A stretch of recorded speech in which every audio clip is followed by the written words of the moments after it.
এদিকে তিনটি কারণে পতন হচ্ছে বিএনপি সরকারের। আওয়ামী লীগের স্বপ্ন পূরণ, জাতিসংঘ থেকে সুখবর পেলেন শেখ হাসিনা, তারেক জিয়ার উপর খেপেছে ভারত। আওয়ামী লীগের নিষেধাজ্ঞা প্রত্যাহারের দাবি জানিয়ে 173 জন আইনজীবী জাতিসংঘের চিঠি। সম্প্রতি কক্সবাজার জেলা দায়রা জজ কোর্টের 173 জন আইনজীবী একত্রিত হয়ে জাতিসংঘে তথা আওয়ামী লীগের উপর নিষেধাজ্ঞা প্রত্যাহারের আবেদন জানিয়ে একটি চিঠি তারা দিয়েছেন। ফ্যাসিস্ট তারেক সরকারের ভিতরগত অবস্থা খুব বেশি একটা ভালো না। পালাই যাওয়া ছাড়া তারেক রহমানের বেঁচে থাকার কোনো রাস্তা খোলা নাই। প্রায় 200-র কাছাকাছি আইনজীবী, আন্তর্জাতিক আইনজীবী, তারা জাতিসংঘে আবেদন জানালেন আওয়ামী লীগের নিষেধাজ্ঞা যেন প্রত্যাহার করে নেওয়া হয়, সেটা যেন তুলে নেওয়া হয় এবং জাতিসংঘ যেন বাংলাদেশকে চাপ প্রয়োগ করে। বাংলাদেশে সরকার পরিবর্তনের জল্পনা আবার শুরু হয়েছে। তারেক রহমানকে কেন্দ্র করে যে সরকার বা ক্ষমতা কাঠামো দাঁড়িয়েছে বলে আলোচনা চলছে, সেটিকে নিয়ে এখন তিনটে বড় অভিযোগ সামনে আসছে। তার সংকেত কিন্তু পাওয়া শুরু হয়ে গেছে। 2 মাসের মধ্যেই সকল কিছু উল্টে যাচ্ছে। 2 মাসের মধ্যেই বিএনপি সরকারের পতনের অবস্থা হয়ে গিয়েছে, যেখানে বিএনপির নেতাকর্মীরা মনে করেছিল আমরা আজীবন ক্ষমতায় থাকবে, বিএনপির পতন হয়ে যাবে। খেলা এখন উল্টে গিয়েছে। সুপ্রিয় দর্শক, নতুন একটি ভিডিওতে আপনাদের সবাইকে স্বাগতম। দর্শক, বাংলাদেশের আনাচে কানাচে ঘটে যাওয়া কিছু ভাইরাল ভিডিও নিয়ে আজকের পুরো ভিডিওটি সাজানো হয়েছে। আজকের ভিডিওটি পুরোপুরি অন্যরকমভাবে সাজানো। আজকের ভিডিও কতটা গুরুত্বপূর্ণ হতে চলেছে তার কিছুটা অংশবিশেষ আপনারা ইতিমধ্যেও দেখে ফেলছেন। তাহলে চলুন কথা না বাড়িয়ে আগে সম্পূর্ণ ভিডিওটি দেখে আসা যাক। তার আগে ছোট্ট একটি রিকোয়েস্ট, আপনি চ্যানেলটিতে নতুন হয়ে থাকলে অবশ্যই চ্যানেলটি সাবস্ক্রাইব করে আমাদের পাশে থাকার অনুরোধ রইল। আপনার মূল্যবান মতামতটি অবশ্যই আমাদের কমেন্ট বক্সে জানিয়ে যেতে পারেন। তাহলে চলুন ভিডিওটিতে একটা লাইক দিয়ে সম্পূর্ণ ভিডিওটি দেখে আসা যাক। ইউনূস বুঝেছিলেন যে তিনি ক্ষমতা ছেড়ে দিলেও তার বিশেষ নিরাপত্তার প্রয়োজন হবে বাংলাদেশে ঘুরে বেড়াতে কিংবা বিদেশে যেতেও, কারণ পৃথিবীর কোন বিমানবন্দরে বলুন বাংলাদেশিরা নাই, কিংবা পৃথিবীর কোন দেশে বলুন বাংলাদেশি প্রবাসীরা নাই। তার সরকারের বিভিন্ন মন্ত্রী কিংবা পারিষদ বর্গের যে ধরনের পরিস্থিতি বিদেশে ভ্রমণে গিয়ে হয়েছে, তাতে সম্ভবত ডক্টর মোহাম্মদ ইউনূস ঠিক করে রেখেছিলেন যে তিনি এই প্রোটোকলটা পারলে সারা জীবন ভোগ করবেন। সোয়াশের তুমি চলো ডালে ডালে আমি চলি পাতায় পাতায়, এরকম নানা রকম প্রবাদ আছে। তারেক রহমান সরকার, প্রধানমন্ত্রী তারেক রহমান আজকে এমন একটা চাল চেলেছেন যে সেসব প্রবাদ মনে না করে কোনো উপায় নাই। প্রধান উপদেষ্টা থাকাকালে ডক্টর মোহাম্মদ ইউনূস ক্ষমতা ছাড়ার আগে একেবারে নিজের কার্যালয় থেকে নিজের কার্যালয়ের সচিবকে দিয়ে সই করিয়ে এমন একটা প্রজ্ঞাপন জারি করিয়ে গিয়েছিলেন যাতে কিনা আগামী বছর ফেব্রুয়ারি পর্যন্ত তার বাংলাদেশের অতি গুরুত্বপূর্ণ ব্যক্তি বা very very important person VVIP মর্যাদা মেয়াদ থাকবার কথা, যার আওতায় তিনি এখনো এসএসএফ সুবিধা পাচ্ছেন, প্রেসিডেন্ট গার্ড রেজিমেন্টের সুবিধা পাচ্ছেন, মানে বাংলাদেশের প্রধানমন্ত্রী রাষ্ট্রপতি যে সুবিধা সাধারণত পেয়ে থাকেন। শুধু তাই নয়, ডক্টর ইউনূস বিদেশে গেলে এমনকি দূতাবাসগুলোর পূর্ণাঙ্গ প্রোটোকল পাচ্ছেন এবং পাচ্ছেন নিরাপত্তা সুবিধাও। এমন একটা প্রজ্ঞাপন জারি করিয়ে নিজেই যে নিজেকে ভিভিআইপি পার্সন তিনি ঘোষণা করে গেছেন, সেটা এমনকি 17ই ফেব্রুয়ারি তারেক রহমান সরকার শপথ নেওয়ার পর ডক্টর মোহাম্মদ ইউনূস ক্ষমতা ছেড়ে দেওয়ার পরেও জানাশোনা ছিল না। মার্চের শুরুতে সংবাদপত্রে খবর ফাঁস হয় যে প্রধান উপদেষ্টা তার কার্যালয়ের সচিব সাইফুল্লাহ পান্নাকে দিয়ে সই করিয়ে একটা প্রজ্ঞাপন জারি করিয়ে গেছেন, যার আওতায় বলা হয়েছে যে সরকার বিশেষ নিরাপত্তা বাহিনী আইনের ক্ষমতা বলে অন্তর্বর্তী সরকারের প্রধান উপদেষ্টা অধ্যাপক মোহাম্মদ ইউনূসকে তার দায়িত্ব হস্তান্তরের তারিখ থেকে 1 বছরের জন্য অতি গুরুত্বপূর্ণ ব্যক্তি হিসেবে ঘোষণা করেছে। এর ফলে অন্তর্বর্তী সরকারের সময়ই করা রাষ্ট্রপতি, প্রধানমন্ত্রী বা প্রধান উপদেষ্টা ও অতি গুরুত্বপূর্ণ ব্যক্তির নিরাপত্তা বিধিমালা 2025 অনুযায়ী ডক্টর ইউনূস দায়িত্ব ছাড়ার পর থেকে এসএসএফ এর নিরাপত্তা সুবিধা পাচ্ছেন। একজন ভিভিআইপি হিসেবে তার বাসভবন ও কর্মস্থলে দায়িত্ব পালন করছেন এসএসএফ সদস্যরা। তার উপস্থিতিতে আয়োজিত সব অনুষ্ঠানে নিরাপত্তা তল্লাশি থাকছে এবং দেশ বিদেশে ভ্রমণের সময় পররাষ্ট্র মন্ত্রণালয় ও দূতাবাসের সমন্বয়ে নিরাপত্তা ব্যবস্থা নিশ্চিত করা হচ্ছে। আজকে তারেক রহমান সরকার এমন এক চাল চেলেছেন যে ওই যে শেরের ওপর সোয়াশের, সে প্রবাদ মনে না করে কোনো উপায়ই থাকে না।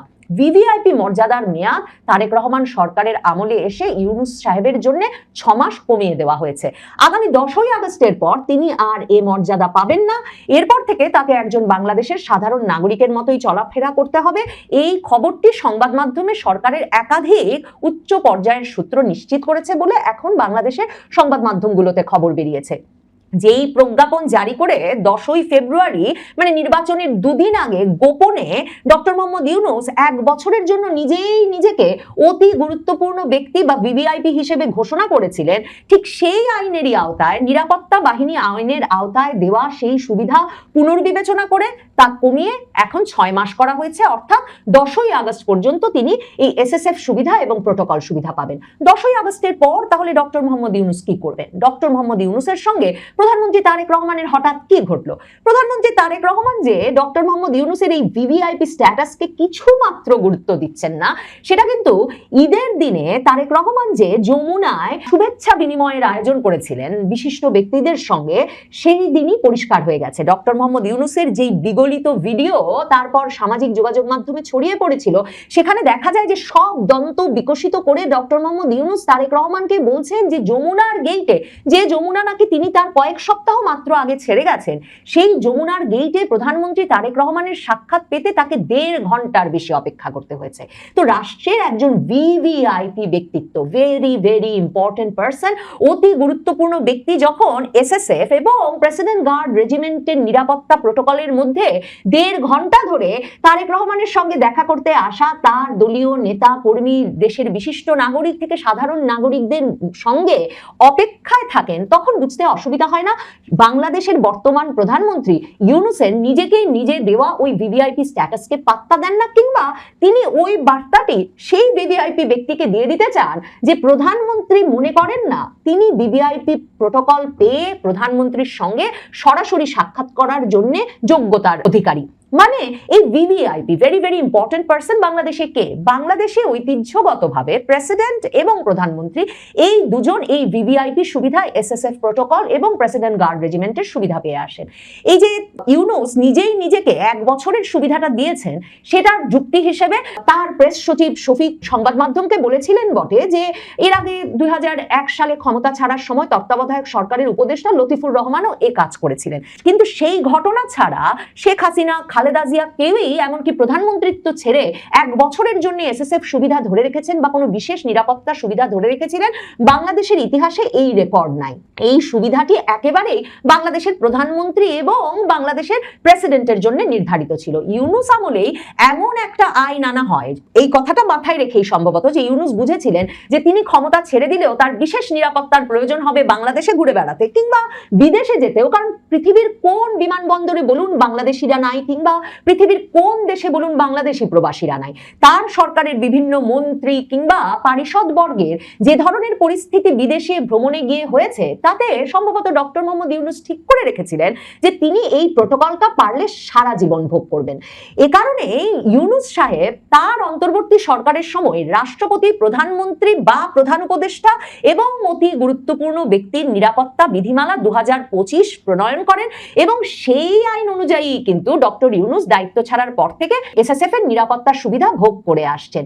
দর্শক, বাংলাদেশের রাজনীতির ভেতরে ভেতরে এমন এক বিশাল, অকল্পনীয় এবং ভূ রাজনৈতিক ভূমিকম্প শুরু হয়েছে, যা হয়তো এই মুহূর্তে দেশের কোটি কোটি সাধারণ মানুষের চোখের আড়ালে রয়েছে, কিন্তু এর তীব্রতা যে কোনো মুহূর্তে পুরো দেশের ক্ষমতার সমীকরণ, স্বাধীনতা এবং সার্বভৌমত্বকে চিরতরে ওলটপালট করে দেওয়ার জন্য যথেষ্ট। আজকের দিনে বাংলাদেশের রাজনীতির ময়দানে এবং আন্তর্জাতিক বিশ্লেষকদের সবচেয়ে বড় আলোচনার বিষয়বস্তু হয়ে দাঁড়িয়েছে একটি অত্যন্ত স্পর্শকাতর প্রশ্ন।